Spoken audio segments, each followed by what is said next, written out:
చెరిగింది దీపం కరిగింది రూపం అమ్మా నాపై ఏమంత కోపం కొండంత శోకం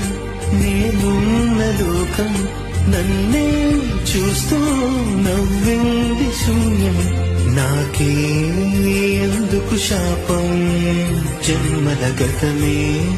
చేసిన పాపం పగలే దిగులైన నడిరే ముసిరింది కలవర పెడుతోంది పెను చీకటి ఊపిరి నన్నొదిలి నీలా వెళ్ళిపోయింది బ్రతికి సుఖమేమిటి ఓ అమ్మా నీ పసివాణమ్మ నువ్వే లేక వసివాడానమ్మా